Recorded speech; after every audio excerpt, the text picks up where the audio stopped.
this is highly functional autistic Johnny here with you with time management. And as autistic people and people with Asperger's usually have one specific thing they stick to and get really good at, which predominantly for me would probably be most of my visual effects. But as I have grown and adapted and changed my life,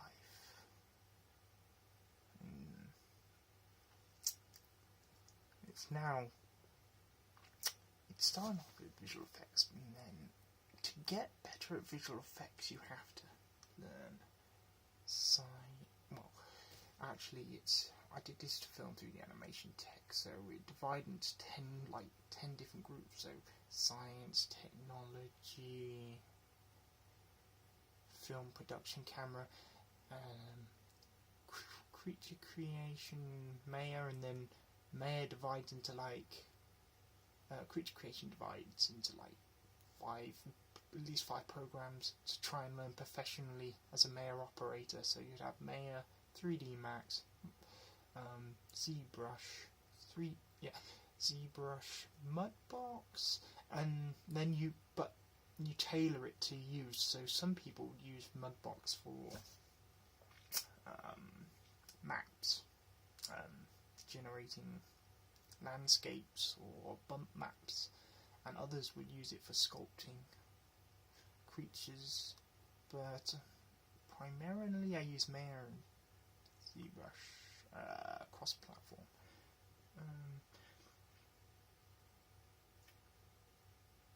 And all this is time-consuming to learn, but then also use Maya for the rendering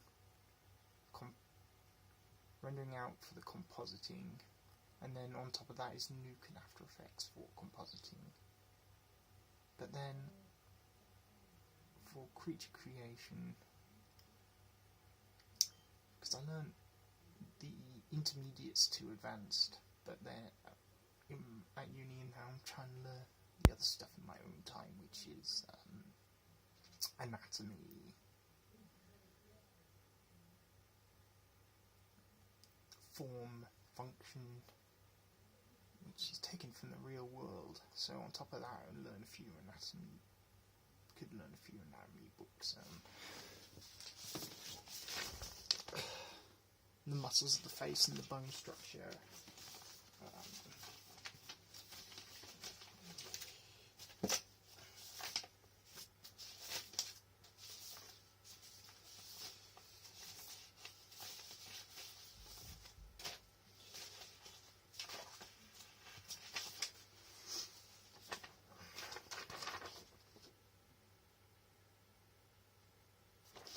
Learning to draw it up by hand, and then learning each of the words, the front. So the muscles would be the frontalis, the temporalis, the mentalis, the quadralis. Then the bone structure would be the temporal, the frontal, the auditory minus. No, sorry, the auditory minus would be the muscle on the top of the chin, and then the auditory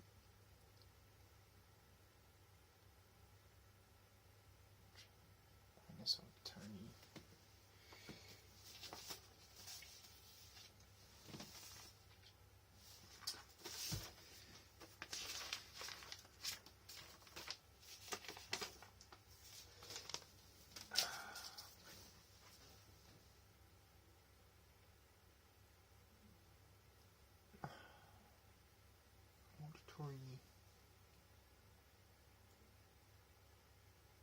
Maxis.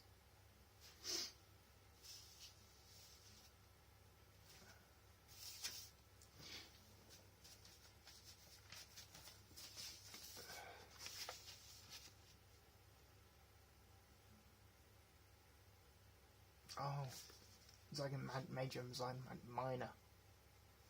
I was getting mixed up with Maxis Auditory, which is the bone structure, not the muscle flow. But yeah, so I corrected myself there.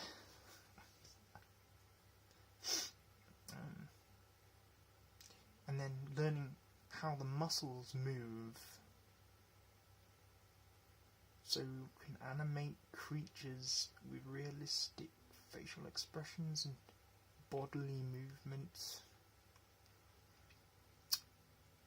And then learning light and optics to apply how light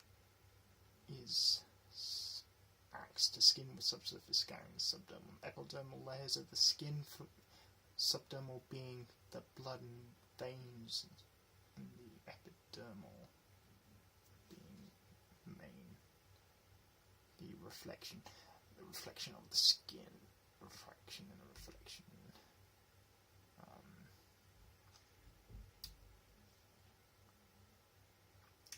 So it divides into like 10 categories, which take months at a time to do, but when you're doing a project on top of that, you divide the project into several parts. So my skinwalker creature, so I do the environment separately and then the creatures separately. You combine them all together. The lighting, the environment, but I'm also using high dynamic range images, panos, 3D panos, manual ones with this very camera, because it can shoot, the Oppo i7 can shoot panos, although I wish it would do full high dynamic range, because then I'd have to manually adjust it into high dynamic range in Photoshop. With trying to remember the name of the program, I haven't used it in SIBL, GUI and Stitcher to create manual Photomatics to create high dynamic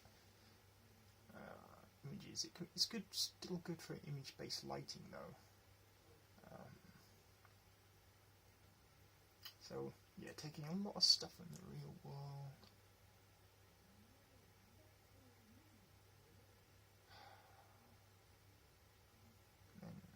And then started learning lots of Japanese.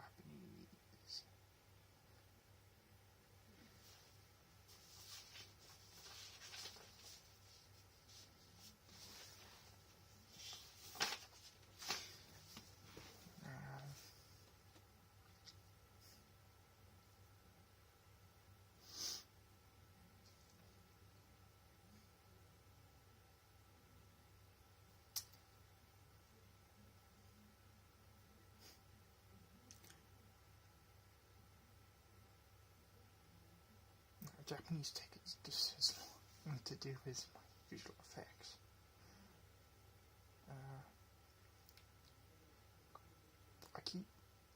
It's weird because if I don't keep coming back to the Japanese visual effects, there's a certain amount of time between the two. I start to lose bits, understanding bits of one to the other.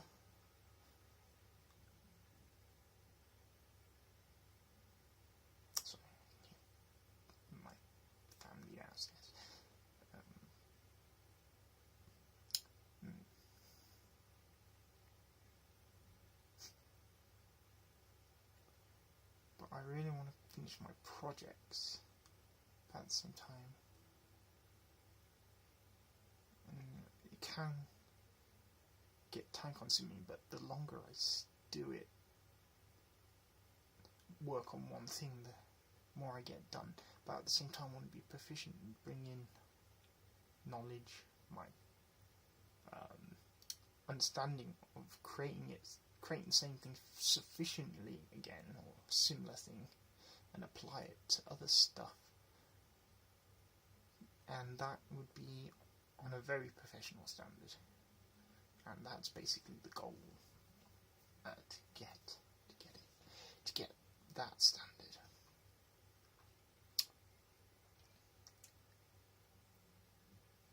because I can model a creature, and it would just be the main body, if you will. But to do the anatomy would take longer, because I haven't mastered that like I have done the body. And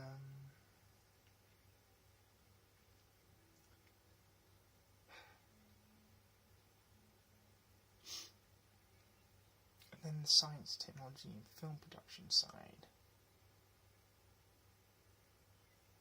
And learning what high dynamic range actually means and how that applies to visual media applications.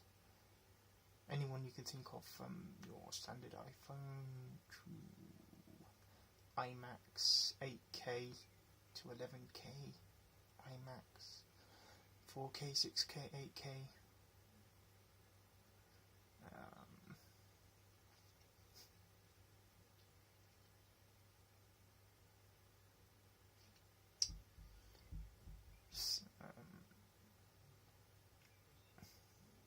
How light and optics work from the camera, pretty much.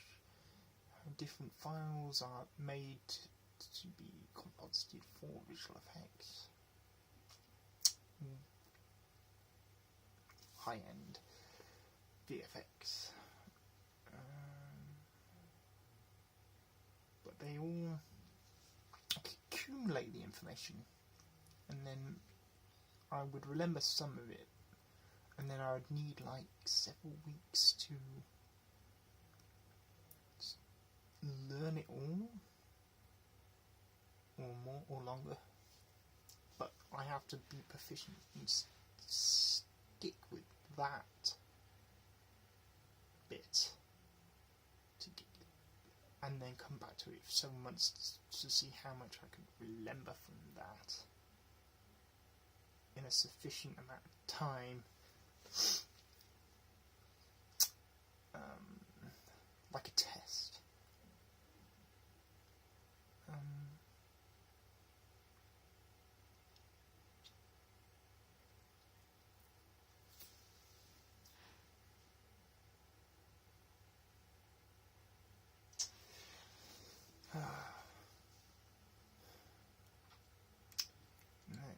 It does get a bit, a lot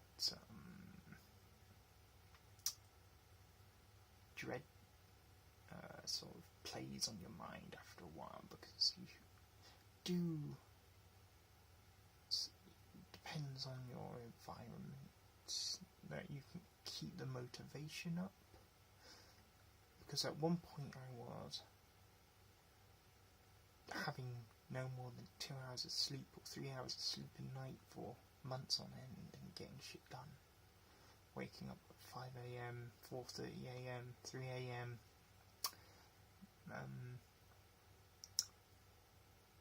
getting tasks done for uni, and then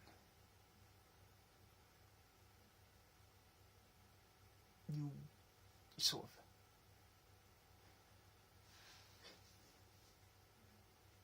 and then you get used to it and you like that state, but then you come out of that state just for a little while, maybe a month at the most, and then it's hard to get back in that state, and you wonder how you ever got into that state to begin with, how you loved it so much, and yet it seems like a dream, and you want to be back in that state.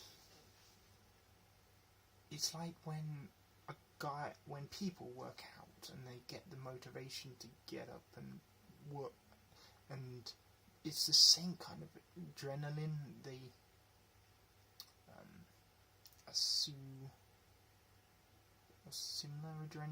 similar thing that motivates them. People who get up early and want to get stuff done, not just visual effects, people who go to the gym, MMA, mixed martial arts, fighting,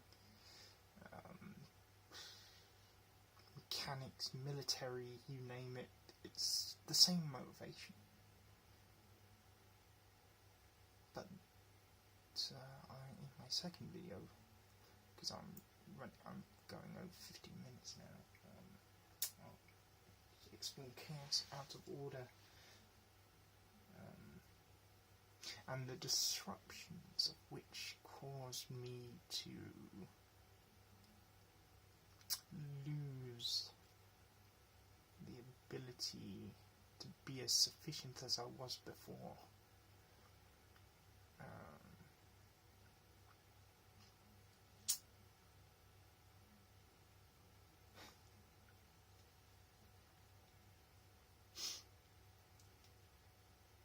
Maybe one day I'll be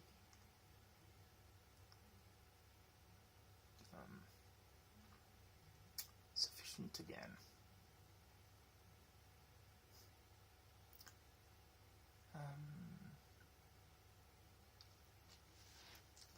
Because I'm just sort of...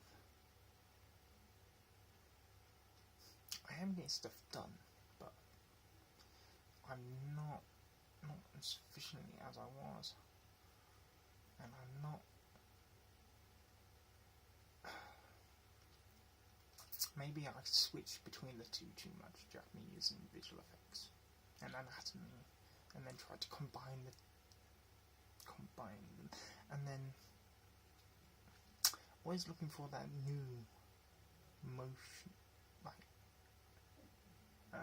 what can I do that look good on camera visually, because I'm like a visualist, and as a visualist you look for new ways of making stuff look decent. Like how to make a light, I don't know, like doing stuff.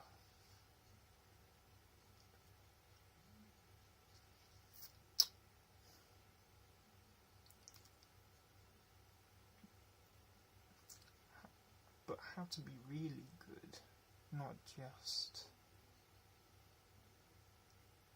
how when you if I make something, do I do it for the visual, to tell a story? Does it need to be fully real? Yeah, kinda depends what medium I'm using. If I'm doing like animation but not real, I could play around with it a bit more. But then again, real, it's harder because you're trying to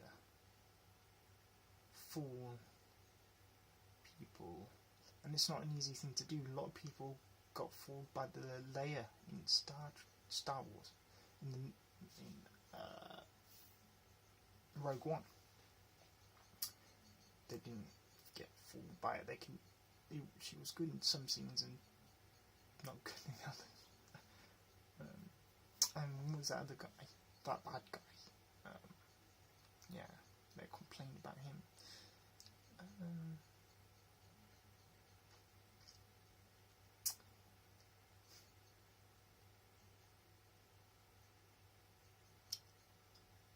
Seems that the more I look at the natural world, the more it helps to apply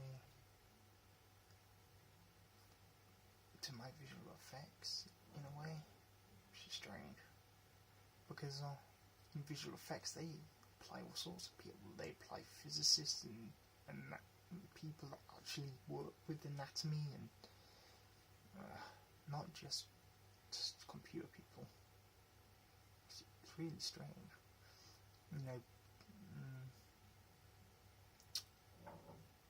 especially if you're trying to make it more physical attributes.